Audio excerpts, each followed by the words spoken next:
after when he went to live in California and uh,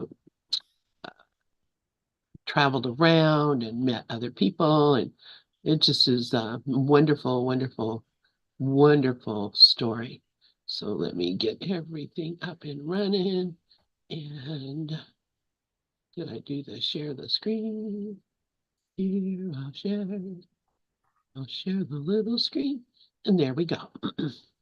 So we are in Never Forget to Laugh, Personal Recollections of Bill Thetford, Co-Scribe of A Course in Miracles by Carol Howe.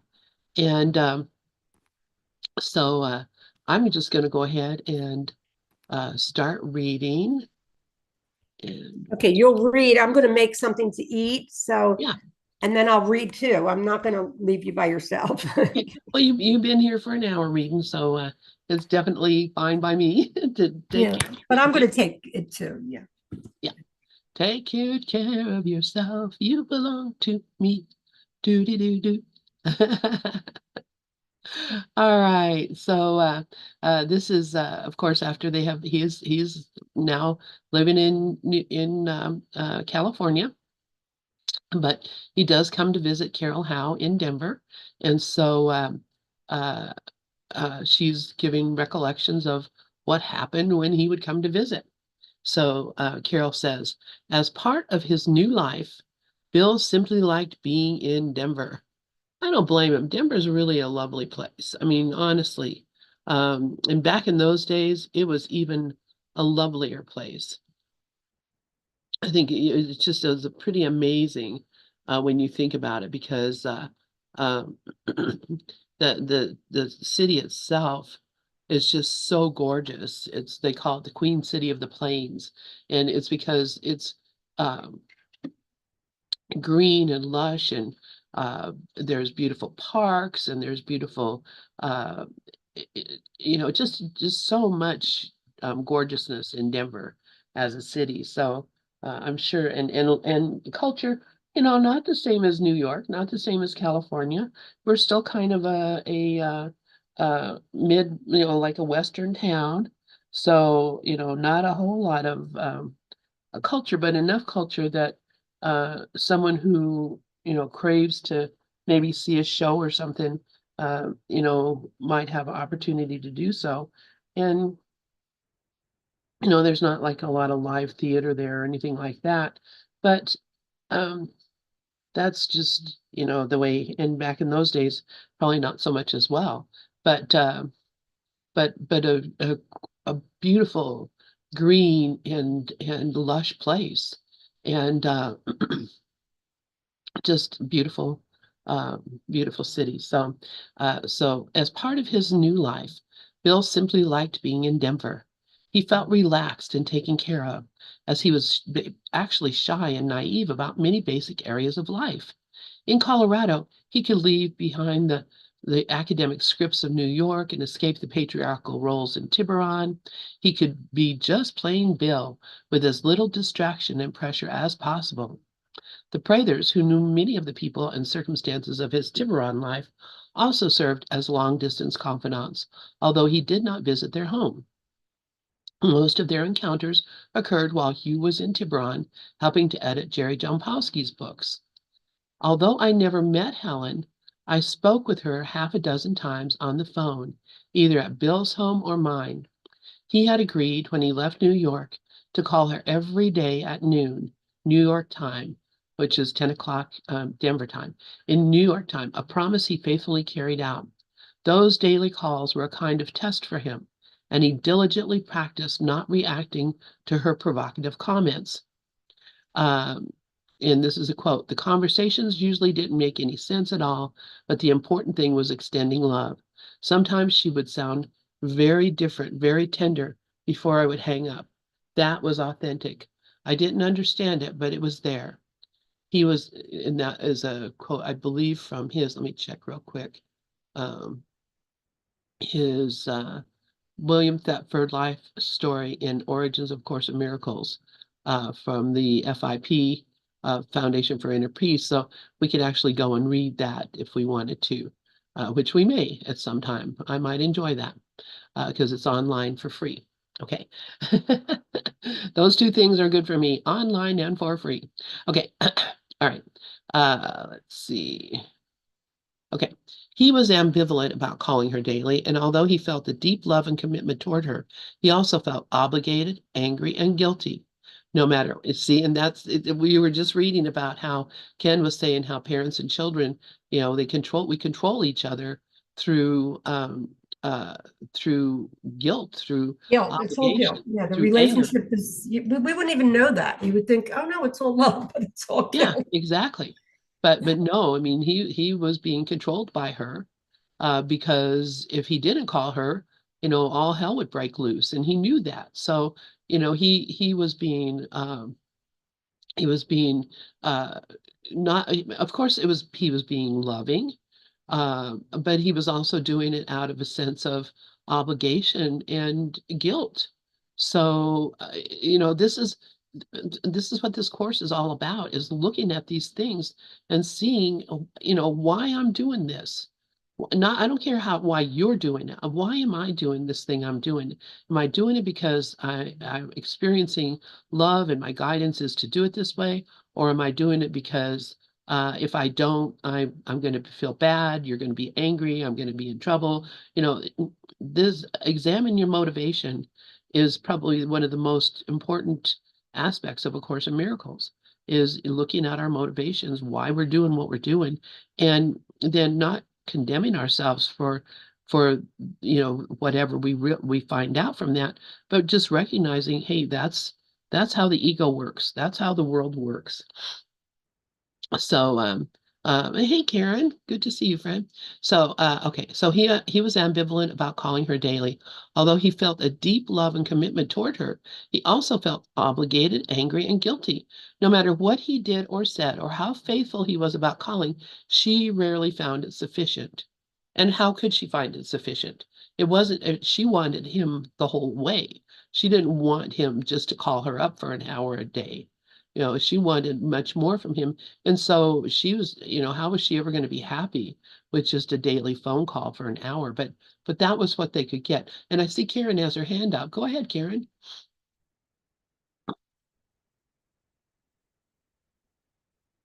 You may be muted.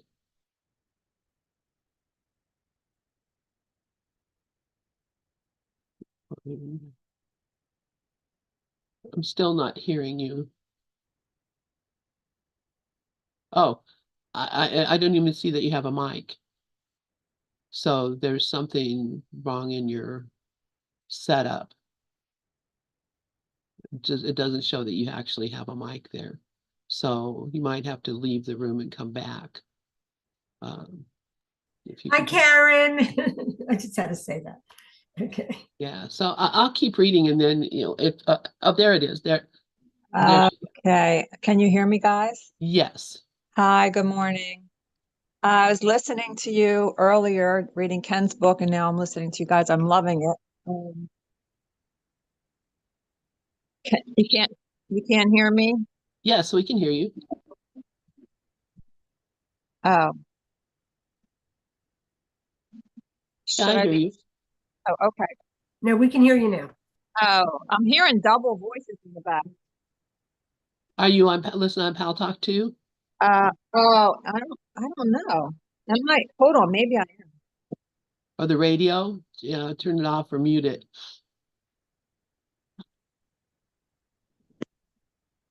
Yes, I was listening to Pal Talk. I'm sorry. Can you hear me better? Yes. I'm sorry.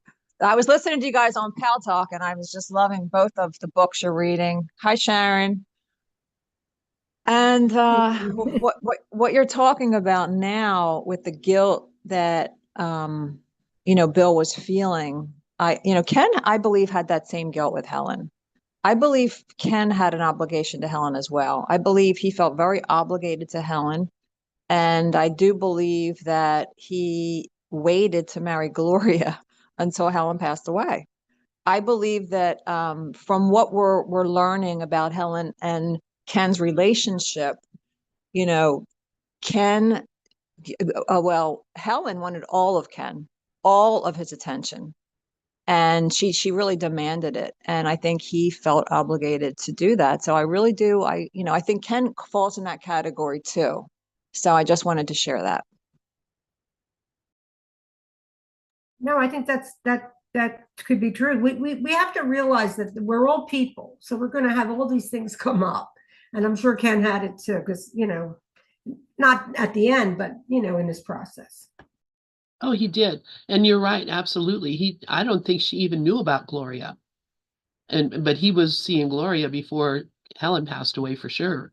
Um, because I think she would not have accepted him having another person in his life. And that was just, but the other thing too, and this, um, from dealing with children, if you give them that kind of control, then they will come to expect that. And then they will be angry if they don't get that. And they will punish you if they don't get that. And Helen seemed like a person who would absolutely punish you if you didn't. And that would not be a pleasant thing if you cared about what she thought, which, these guys both really cared about her, really cherished her, and that was a powerful thing for her. I'm not dissing Helen for being that way, because that is an ego trait that is not um it's not something that is easily given up. But once you have a certain sense of power, and you're being comforted, you know, her upset, her anger, her fear was actually being comforted by these characters in her life that would call her up and come to see her and spend time with her and sit with her and listen to her.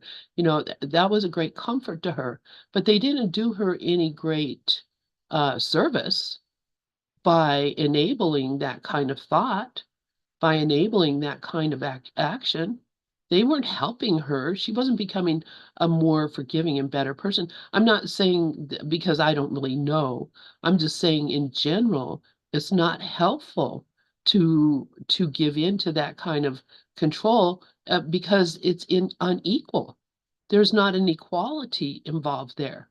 What were they receiving back from her, which I'm sure they were receiving quite a bit from her, but it wasn't a mutually uh, uh, helpful situation because they were, it's just like, if you have a child and they have a temper tantrum and you give in to them every time over and over and over and over, they develop that sense that that's what they need to be happy or to feel safe. And so, it doesn't help them. And every parent should learn and know that. That's not going to make them, the guards in the prison are not going to be kinder to them because you gave in to them when they were little kids acting up. So, this is, it's a mutual respect, and it's a sense of equality. And of course, this was very early on in the course. I don't think that the maturity was there to see that. But we can see it now. I can see it now in my life. And then I can see when I'm doing it and when I'm recognizing other people doing it. And I don't have to give in to that. I can actually now act and react out of a sense of true love and true empathy. Karen, yeah, please go ahead.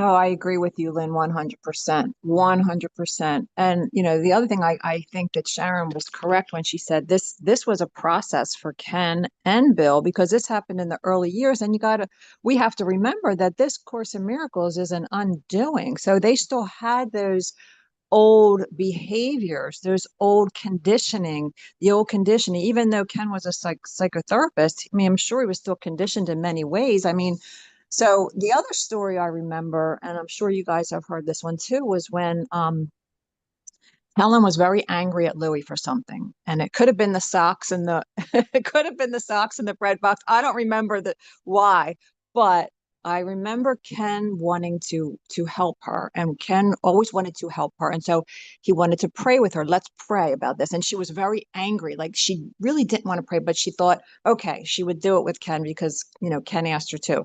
So they did. They prayed and she felt better, and Ken felt really good about it. Well, the next day when Ken went over, she answered the door and looked at him angrily, and she was like, why did you do that? She goes, don't you ever do that again. She goes, I was so angry last night. I couldn't sleep because of what you did. And blaming Ken, of course, blaming it's Ken's fault that you made me pray, because she really was still angry. So he learned from that. So I think they were each other's teachers. Like he learned, if someone's angry, let them be angry. We all have our decision-making mind to choose between the ego and the Holy Spirit, and we can learn to respect the power of the mind. And he was the master teacher on that, to respect the power of the mind to choose. So we don't have to fix or change anyone. So yeah, I thought that was a cute story. Thanks. That is a great story. And yes, exactly that.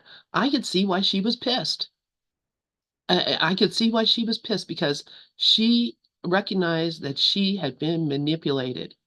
And I mean, that's the only way I can put it, that she had let him override her sense of control over her own thinking. And it's not, this is not kind. And of course it was kind. Obviously he was trying to be as kind as possible. We're all doing the best we can, but honestly, um, we're just not mature enough to have that kind of relationship.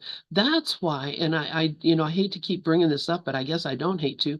The nonviolent communication is so helpful and important because you do it out of a sense of equality and respect, and you don't manipulate. You don't diagnose. You don't try to figure out what needs to happen or what's wrong with you. You actually um, come to a mutual understanding of a situation. And in that mutual understanding of the situation, you recognize your equality. And recognizing your equality is the most important part of any relationship. If you don't want to keep your children as children, you want them to grow up and be equal with you and be adults. But even when they're children, they are equal with you in their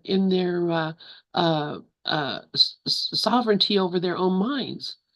And so manipulating children is not helpful. It just leads them to become suspicious and untrusting because they see that even people they love are trying to control them. We're not here to try to control each other. And so I could see, I would be pissed too. You just reminded me of when I was younger. I think I've talked about this not a whole lot, but when I was 12, 13 years old, it's right in that area. I had what they at the time they used to call that like a nervous breakdown, a nervous breakdown. I just really went kind of wacko and just, you know, uh, I couldn't control my emotion. I couldn't handle myself. My emotions were just so overwhelming. And so, my mom took me to the doctor, and the doctor prescribed me uh, like a Librium, which is, I don't know what if it's not an antipsychotic or anything, but it's kind of anyway, it's to help you, to relax, I guess, mainly. So he prescribed, two different kinds of medications for me, and and I was taking those medications. And then I remember I was at a family gathering, the kids, and being a young teenage girl, I was kind of in between the kids and the adults in that place. And so something happened and I got upset. And the first thing in front of all these people, my mother said to me, "Did you take your medicine?" And I was so pissed. I was so angry that she would suggest that the reason I was upset was because I needed to take these pills. And I remember running out of the room and, just going outside and sitting under a tree and crying and just being just, just miserable because, I didn't want what was happening with me to be as a result of some pill I was taking, that they were trying to control me with these pills.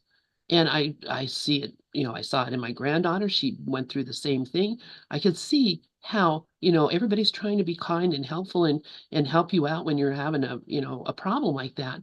But, the trying to control you in a way, of course, what the heck was my mom going to do? She was completely out of it. She had no idea what to do either. Nobody at that time really understood what, that whole dynamic. Um, and eventually I got over it, but I still remember that. I still remember, even when I talked about it, that little flare up of anger in me that, like, did you take your pills? Oh my God, please don't. How old were you? Lynn, how old were you again? I think I was 12. I might have been 13 Okay. at the time. I was 13. Yeah. So, and This fear was always going crazy like that. Then I find, of course, 50 years later, I find out we're all crazy. But when I was growing up, it was a Sunday. You know how you go out for a Sunday drive with your family? For me, it was going out. There's a place in Philly called Bybury, or I don't know, it doesn't exist anymore, but it was a mental hospital. And my father would get us all in the car and we'd be taking my mom to the hospital because, and I watched Alfred Hitchcock and Twilight Zone. So I was terrified of being crazy. And, it's funny because this world does make people feel like if you have mental health issues, that you're not good enough. And we all have mental health issues. So, you were quite young, Lynn, but I understand, why you were acting that way. And when people mention medicine, that's like, I guess you probably felt like, you needed, I guess you could tell us more. Tell us more. Okay. oh no, I don't want to really go into it. This is not about me here. Well, it's not all of us, really. Oh yeah, that's kind of true too. But I,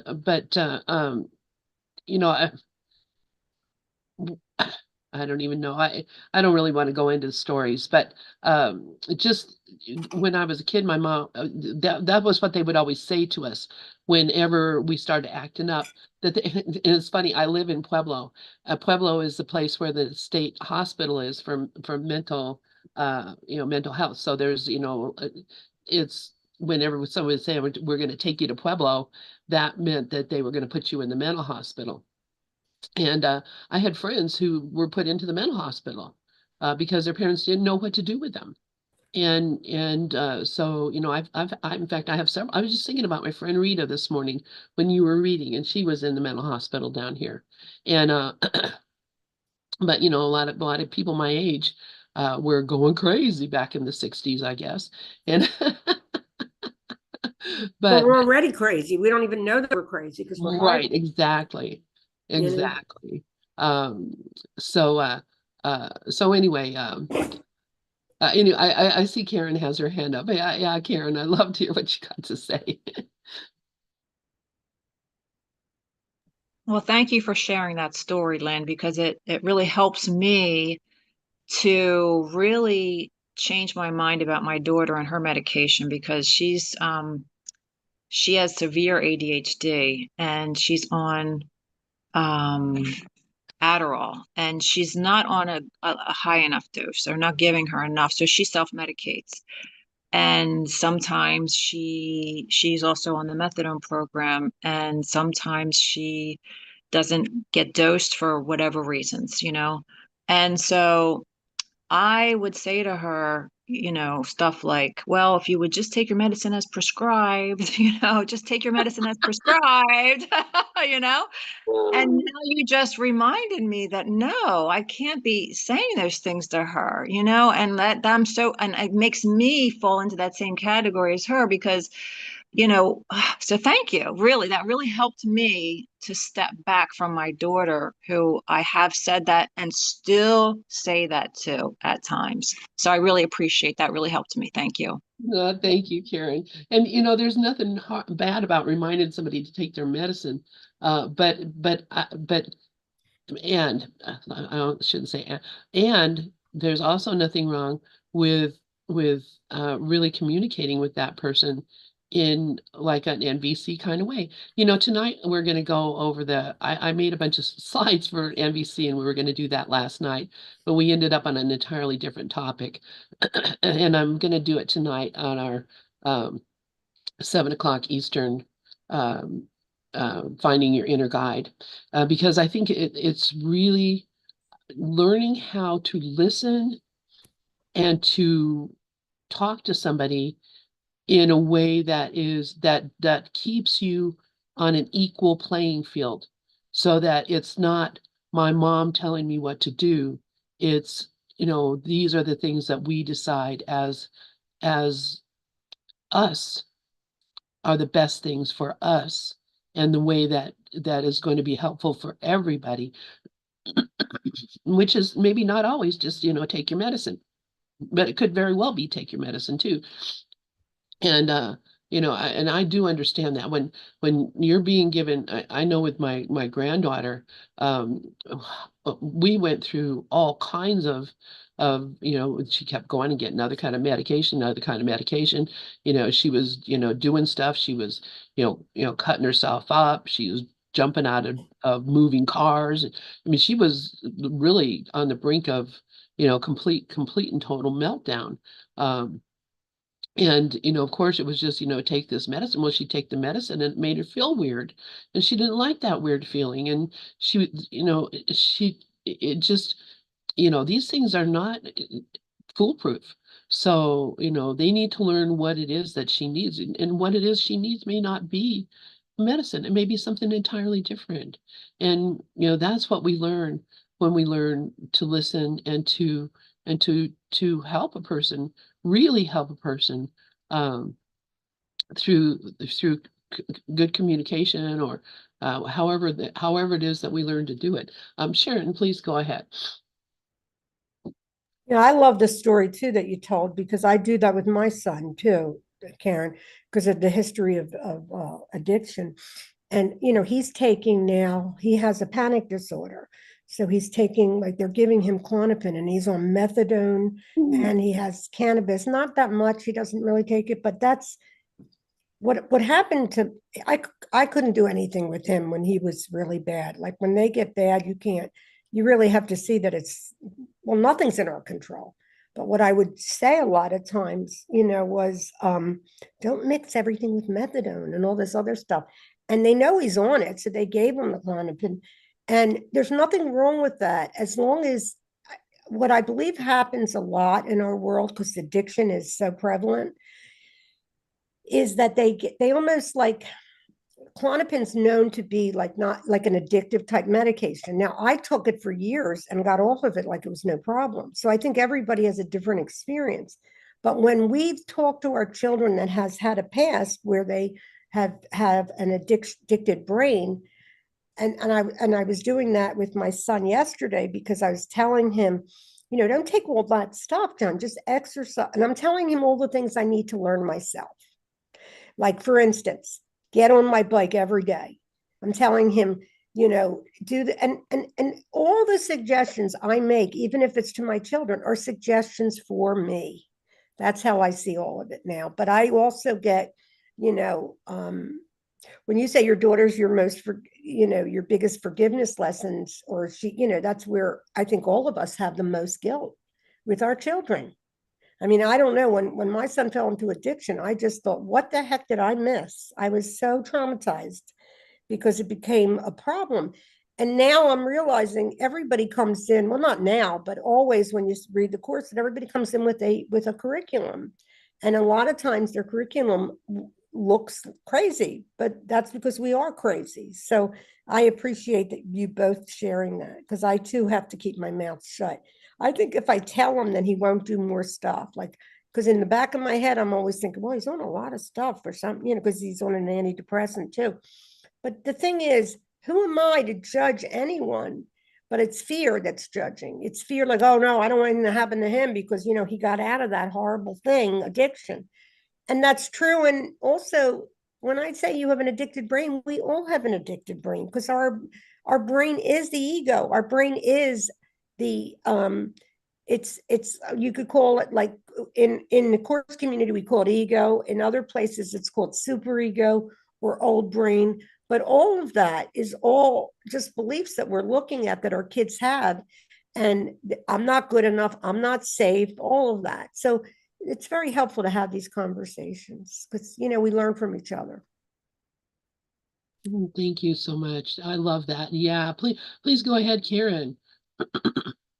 Yeah, thank you. I agree with everything you said. And my daughter is also on methadone. And you know, the thing is that, you know, with this addiction now, those Klonopins are very addicting for most people, for addicts. They are very, very addicting for addicts, and they replace the heroin in a lot of cases. But in Pennsylvania, well, where I'm from in Norristown, I don't know where, you know, you're in Altoona, it must be different because they will not give Klonopin and methadone. So my daughter has to self-medicate because she was on something like that for her anxiety, and now they won't give it to her, and they lowered her. You know, so it's like they control you. It's like they're And the drugs can, controlling. and they don't realize Total, it. yeah, Yeah, it's our total kids. control. So she's got to go out. She's got to, unfortunately, she self-medicates. So the helpful thing to do is for us rather to say, don't do all that with your methadone. Be careful. Don't take your medicine as prescribed. Do this. You know, well, you know, what is the most helpful thing I can do here? What is the most loving thing I can do here? And that would be, you know, well, what do you think is best for you? What do you think works best for you? Tell me what you think. How do you feel about this? You know, because I don't know her own best interest. I really do not know what I think I know because I'm her mother, but then I know I don't know because I'm playing that mother role. And many years ago, a friend of mine suggested, because she was going through something with her son, she said, why don't we just look at our kids as not our kids? You know, if we can look at our kids as not our kids, as they are the equal son of God. Our son, your son and my daughter, Lynn's children, they are equal. Okay. Because if we see them as a child, as our child, we're seeing them as different. We're seeing them as someone we need to fix, take care of. That whole role plays with it, you know? So it's a practice. And I did it for a long time. And then I took it back. I give it up, then I take it back. I give it Do up the and I same take it back. thing. No, I do the same thing. So, I I did. mean, I think that's really helpful. So it helps me a lot just to remember that they are my equal. Thanks. That is so beautiful. Thank you for that, Karen. Because yes, that's exactly it. You know, our children are not our children. That's, you know, there's that beautiful thing from the prophet all about that. And I might play that song later. It's so pretty. But yeah, they're not our children. They are equal beings that came into this world exactly for a purpose. And, you know, the idea that we separate them because, well, of course we have to take care of them, and we know them when they know nothing.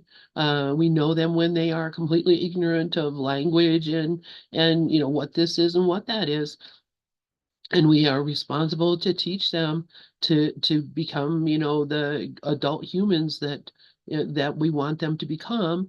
And you know, so we think we have some responsibility, and we do, of course. I have a responsibility, obviously. You know, if I took on the responsibility of bringing a human into the world, I certainly want to make sure that that human survives and succeeds, because you know that's in my own best interest, but it's also in the best interest of evolution, which you know that's that's how the body got the way it is in the first place. But um, that does not mean that that that they're a reflection of me. It doesn't mean that they are a product of me. It doesn't mean they are individual beings just as I am. And, you know, that's how, you know, my husband and I, when we had babies, that's the first thing we said. We knew it. You know, these are human beings. They are not our property. and we will treat them as if they were human beings their whole life, and basically, not fall into that, I'm the parent and you're the child and I know and you don't. Of course, there were a lot of things that we did know that they didn't know, and that was not their fault that they were ignorant of the world. We brought them in here that way. It's my fault. But, they're here to be the the people that they are. And if you just see them, this is a human being, just as any other stranger that I come in contact with. It's just, I made it my responsibility by, you know, bringing them in here. So, I got to take care of them, and I better hope that they grow up to be decent people. And they did. All my kids are fucking amazing. When I see how they are, I'm overwhelmed with it. But that of course they make mistakes. I make mistakes. We all make mistakes. But they know how to live and how to be. And I think we've all done that with our kids. Karen, yeah, please go ahead. Oh, yeah. Thank you, Lynn. And I love The Prophet. I have that little book. Actually, my sister gave me this at my wedding. She read the one for marriage at my wedding. Such a beautiful book. And yeah, he exactly says what you said, that they are not your children. They are the sons and daughters of life's longing for itself. They come through you, but not from you. And though they are with you, yet they belong not to you. And that is so important. And I think that's why it's the biggest classroom, because we're learning that. This is what we're learning here, that these most special relationships are to see that we are equal, to get us on that level of equality. Because as long as I see her as my daughter, I'm going to see her as different. And the other thing that comes to me is in the lessons of the Holy Spirit in chapter 6, in section 5, in paragraph 3, he says, a wise teacher teaches through approach and not avoidance. And for me, I take that as the approach would be love and the avoidance would be fear. So he does not emphasize what you must avoid to escape from harm, but what you need to learn to have joy. Consider the fear and confusion a child would experience if he were told, do not do this because it will hurt you and make you unsafe. But if you do that instead, you will escape from harm and be safe, and then you will not be afraid. It is surely better to use only 3 words. Do only that. This simple statement is perfectly clear, easily understood, and easily remembered. So if we come from a place of love, instead of saying, don't do that, don't do this, don't mix medications, don't forget to take your medication as prescribed, don't, that's fear-based. When we come from a place of love, do only this. There's only one thing we can do, and that is ask the Holy Spirit. And when we ask the Holy Spirit, we get the right answer because it's coming from 100% love. So that is also, Ken has, I don't know if he shares that in his parent-children book, but this is really helpful. Thanks. Wow, yeah, exactly. Exactly, Karen. The whole idea of don't do this. I mean, Jesus is so clear. Just tell them what is the right thing, and they will figure it out. They do figure. I mean, look at my son. He went through. He. Oh my God. If he ran away from home. He was addicted to cocaine. He got hooked up with some Colombian cartel. He uh, he got attacked and threatened and had to go to court and testify against this big drug lord who ended up getting deported because of all this. I mean, he went through all this stuff when he was like 16 years old, and then, he went on and had all sorts of other, crazy adventures, went to jail for a year, went to prison for 3 years, all all this stuff he went through. And, as a mother, you can only imagine what kind of thinking was in what kind of fear was in my heart? My God, I did not think he would survive. Honestly, did not think he would survive. And now he's married, he's got two beautiful babies, he has his own business, you know, been, I mean, he's just completely, you know, different. It had nothing to do with me. He went out and became the person that he is because he learned the lessons that he came here to learn about all that other stuff. And you know, I mean, Sharon knows. She remembers when he got arrested and went to prison. And I had to go over there and stay with my Yeah, but you grandson. didn't make a big thing out of it. I always make a big thing out of it. I'm Oh sorry. yeah, no, I I made a mean, very big thing out of it. I think like I'm the only one, that kind of thing. And what I realized is Sharon as a character is drama queen. That's just what I have to understand. My ego is a drama queen. yeah, and Lynn tends to be an undercover drama queen.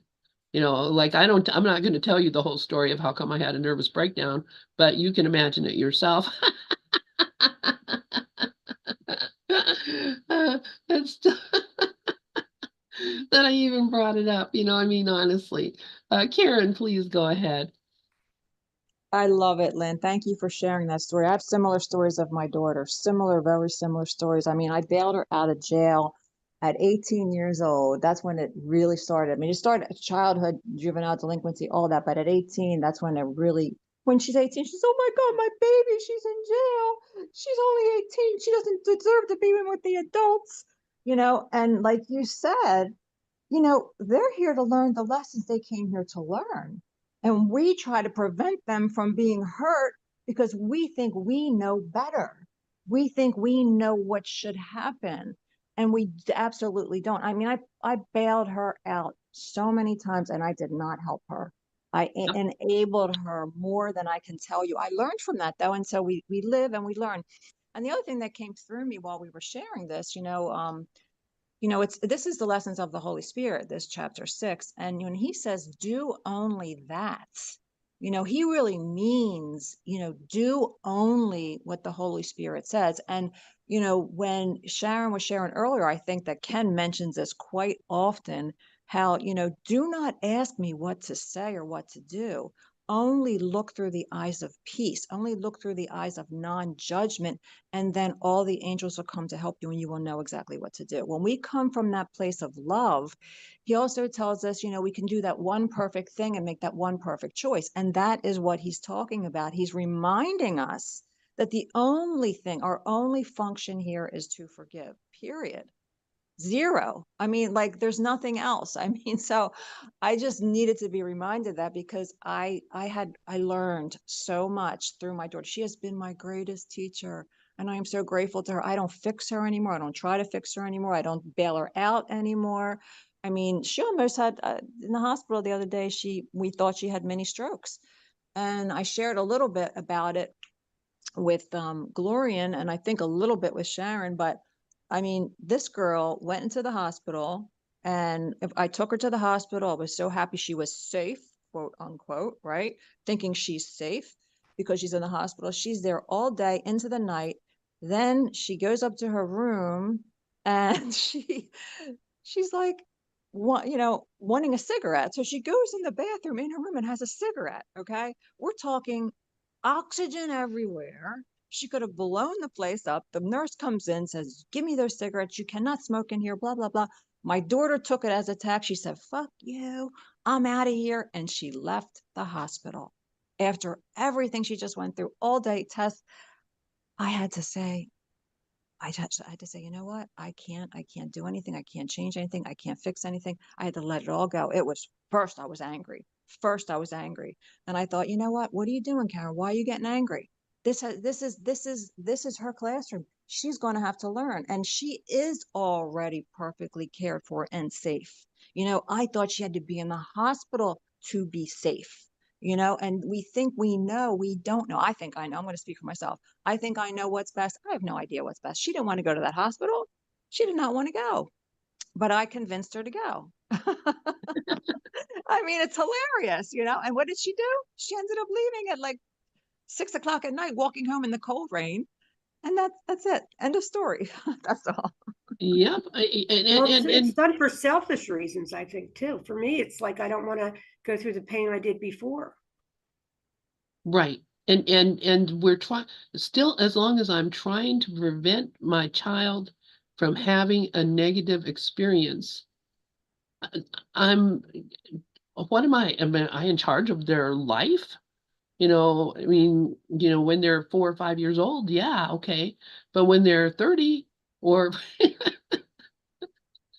Well, we're all crazy. I mean, I whatever, see that. It's just and the thing is, you have one child, Karen, right? So that's where your energy goes. I have two, and they're very different. One was like just the perfect kid, and the other one, my younger one had a lot of obstacles. I'm not saying my perfect kid didn't have obstacles, it did, but it's different when addiction comes into your life, and it's I just am very dramatic about it, but I thought it was horrific to go through that. I did. I just hated it. I mean, I was so well, it upset. was for you. I mean, for you, it was horrific Yeah, because I you took took it it really personally. like to a point where I couldn't stop crying all the time. I just was worried.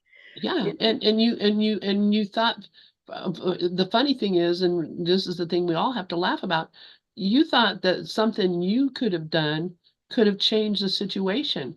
And we know the script is written. All these things are here, and all we're here doing is watching it and deciding who we're going to let teach us what is really happening.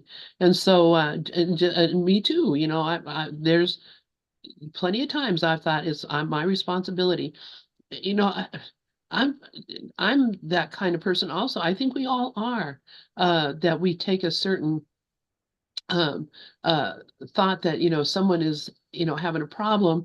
It's my responsibility to fix them or to help them. And that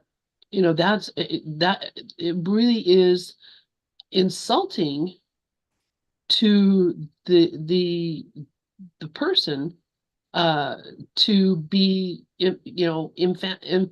what do they call infantilized. It made to be like an infant for their life. And that's we got talking about that is because of this relationship that Helen and Bill had, because he was really uh infantilizing her by indulging in uh her need to have him or Ken or whomever be in like constant kowtow to her. It was, and not only did she recognize that, I know she did, she resented it as well, and she didn't know what to do about it.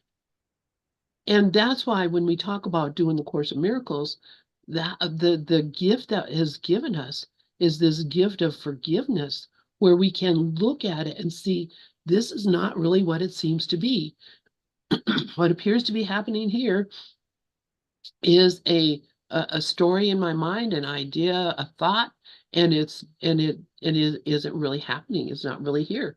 And so she had the tools to deal with her own mind.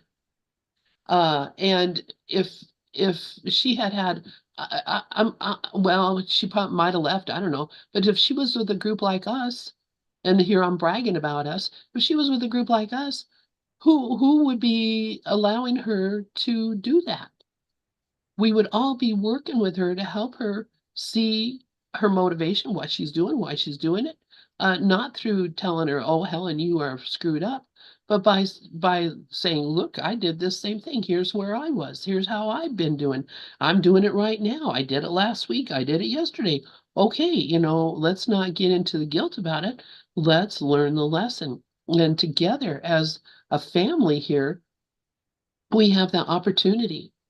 We have that opportunity right now to do this. And and we're looking at this relationship between two grown adult persons and seeing how they act and react to each other, and the freedom that Bill, when he was not caught up in this fearful place where Helen was, in the background, being angry or hurt by him, when he was free of that, he was a happy man. If we can free people of this fear, and yes, we're afraid of each other. Yes, Sharon and I got into a little bit of a kerfuffle a few weeks ago. I don't want to go into it, but there was a little bit of misunderstanding between of us. And after that, I was afraid of Sharon. I was afraid to talk to her. I was afraid she was going to yell at me. I was afraid she was still mad at me. I didn't give her the I mean, it was only for a very short while. It didn't take a You know what? minute. It's coming up. I'll tell you, just to be quite honest, because I don't like to always talk about the personal issues, but there's a lot of PTSD that's coming up now. And I Yeah. think it sometimes is just so hard for me to control it. And when I'm in this group, I think I was just so, like, I have a thing about, and that's just coming from the past, but just I was in this other group and they just correct you all the time. And I always feel like that was my story since I'm a kid. And I saw this doctor because I wanted to get ADHD medicine. And, I saw her yesterday and she said, she thinks I have more, like now they're putting everybody on a spectrum with autism. And they're Yeah. saying that with what happened to me at birth, she thinks it's more of a learning disability than ADHD, and she wouldn't give me anything for it. And I realized I take lion's mane, so that helps, because I'm not sure that Adderall would be good for me, but I wanted something because I see that my brain is changing. But the way I acted with Yulin was just a defense because I hate, Sharon, not who I am, but Sharon hates being corrected because that's all she was all through her childhood, all through her life. And it's Exactly. and you might have not even been correcting me, but it's just so important and I guess I was comfortable enough to actually let that out because I couldn't do that in other rooms. Yeah. There was Yeah. too much, like they know more than me. I don't want to say the rooms, but you already know what they are. Right. And you know what, right now when you're saying that brings me so much joy to hear that because, how else could you have ever come to me and said those things if you didn't trust That's I right. was Yeah, still I'm going to not love you scared no of, matter yeah. what? No, I was very scared of Regina. I was, and I was Yeah. scared of Helen because I thought they knew more than me. And Yeah. then Regina had she had a lot of my mother's actions, like she knows and know, that kind of like I know and you don't kind of. Yeah. Yeah, And that was something because one day she did say to me, because I said I found Helen Hamilton. She said, "How would you know about her if I don't?" I swear to God, that's what she said. But again, that's your ego. And again, I'm projecting it, so it's my ego. But I started to realize that everybody's doing the best they can, and some people are bitchier than others. And I was afraid of her. I was. Yeah. So I'm sorry if you feared me because I'm no one to fear. Oh, it's just for a minute. I mean, it was Yeah. just for a minute because as soon as I recognized it, I'm like, what the hell? Yeah, I went, well, and another thing, what I do see in me that's really, not only do I not like being corrected, but there's this belief that I'm stupid. And Yeah. and it was reinforced through my life. And yet, this is the doctor that I saw yesterday. She was a psychiatrist because a medical doctor won't give you Adderall. She said to me, "Look what you did with your life. Why are you putting yourself down?" Yeah, And you're again, not that's stupid. coming from my childhood. When she heard my whole story, she went, "Oh my God, how did you even make it out of here?" But the thing is, I was always guided by Holy Spirit. But Lynn, you didn't have an easy story either. We didn't, and neither did Karen. These stories are for some are harder because when Regina just heard two of my things, that my mother was abusive and my son was on drugs, she said, "Well, I didn't have any of that." She didn't know the whole thing. It was my whole life was built on bullies. Why do you think I have a problem with the president-elect? Because he's a bully. But I'm the bully too, because I don't want to see the bully in me. And yes, maybe I did. I don't know. I hope I didn't bully you. Well, no, you didn't. No, absolutely not. Because Because I might, I mean, we all have bully in us. If bullies out there, we're bullied too. But at the same time, I feared because my mother really, she didn't mean it, but she had, I guess that was her coping mechanism to be a bully. She bullied me a lot, a lot. yeah, Karen yeah, wants to say something. yeah. Go ahead, Karen. Wow, Sharon, thank you so much. And Lynn too. What a beautiful sharing. You know, so much is coming to me right now. Like Sharon, you know, you said about the trigger of feeling stupid. What comes to me is what Dove always tells us, be grateful for your triggers. They reveal your own mistaken beliefs. And then the other thing that comes to me is that all things are lessons God would have me learn. So Lynn was your perfect teacher and Sharon was Lynn's perfect teacher. You were perfect. You were put there perfectly to learn the lessons you came to learn, Sharon, because trials are but lessons, and this will keep coming up until it's healed. And you recognized it, you recognized what it was, and you were able to heal it.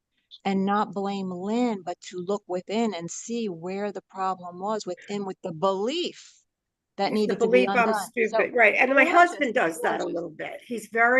He's a perfectionist. He has a great brain and he can put order like I've never seen. So when he does that, I've actually done that to him too, Lynn, in the last, since the president-elect got elected, a lot of my shit's coming up. And I think that's why he got elected. So he can help all of us hate, see our hatred. Exactly. Exactly. That is what we have to understand is it's what we need right now. And I'm sorry to say that because I don't want to uh need to be to be run by some bully. But obviously I need to look at it and I need to think about it and I need to recognize the uh the reason that I keep bringing it up, bringing it back, bringing it up, bringing it back is because, yeah, um, I need to see what I denied because it's the truth. The last unanswered question right there. All right, our time is almost up. I'm going That's to why play this this stuff song. takes so much time. It really does. Oh, yeah.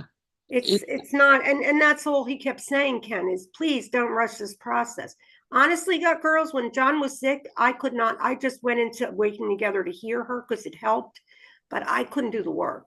I could not. I was too, because it was getting worse, and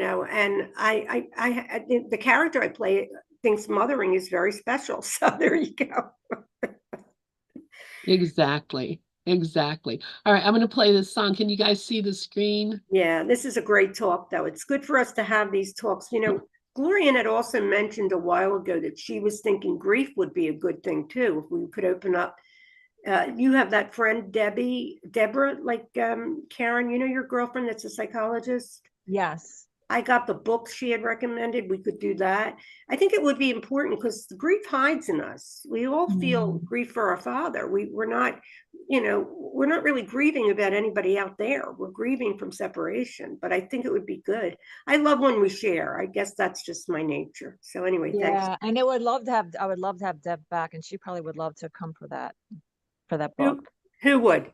Oh, I Deb, love her. I I mean, know. you know what I love about her, Karen? She would always say for me. And I kind of felt Mhm. like, well, she's talking about me too, because I don't know, in Waking Together, all Regina talked about is disappearing. Like, in other words, going after you wake up and you're in unity, then you disappear. And that kind of like, I was like, I don't want that. I just want peace. And that's how Debbie is, I think, right? Karen, she's just, Ex exactly. Absolutely 100%. I love her because of that. I was like thinking about her. So yeah, we should do it. We should, it has to be for me, like, I guess, like it could be Saturdays, it could be Sundays, or it could be, a Monday, Wednesday, I mean, Tuesday or Thursday, because working has helped me in ways that I can't even, just by me not sitting all day, my brain feels better, you know. That's awesome. Thank you guys so much. All right, I'm going to play this song and I'm going to close us out and get us going with our Tuesday morning with friends. So I just love this song and I love this little video and Damien Rice and every bit of it from this movie, The Prophet.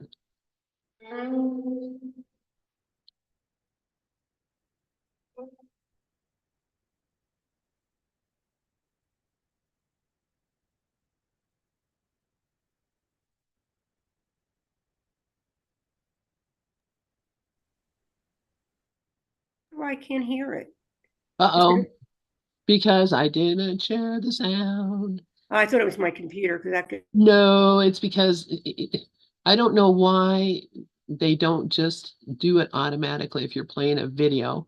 Share the sound. It makes no sense to me. So there we go.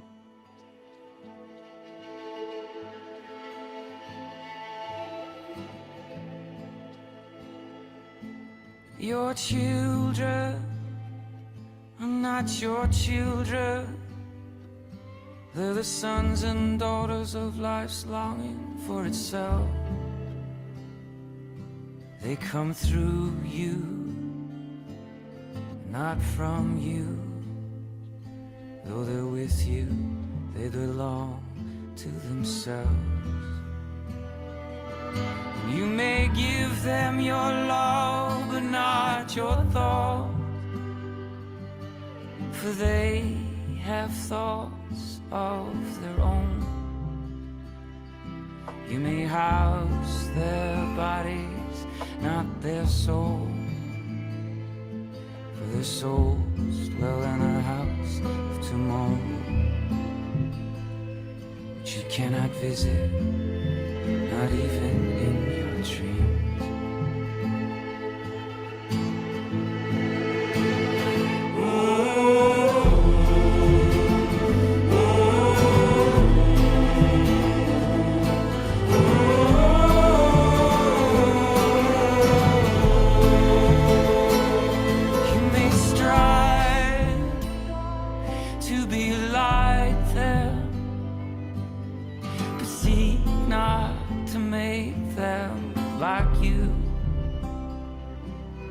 For life goes not backward,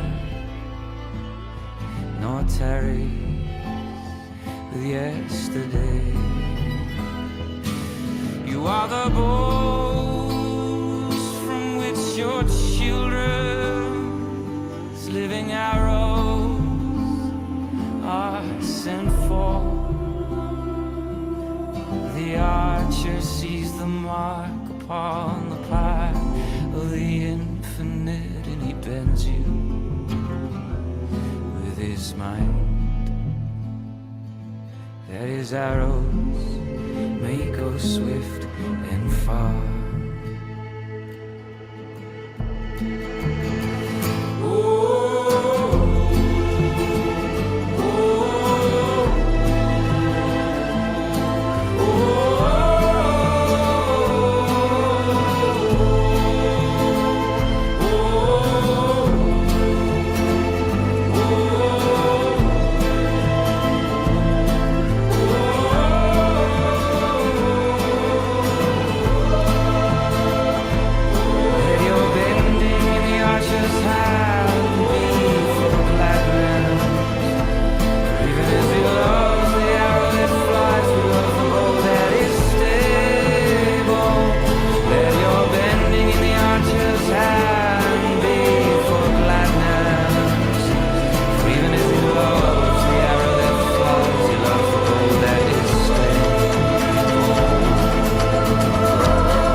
That was beautiful. I want to tell you that for years I would read that over and over because I had so much guilt, because I wanted to know that it wasn't my fault that, he ended up in addiction.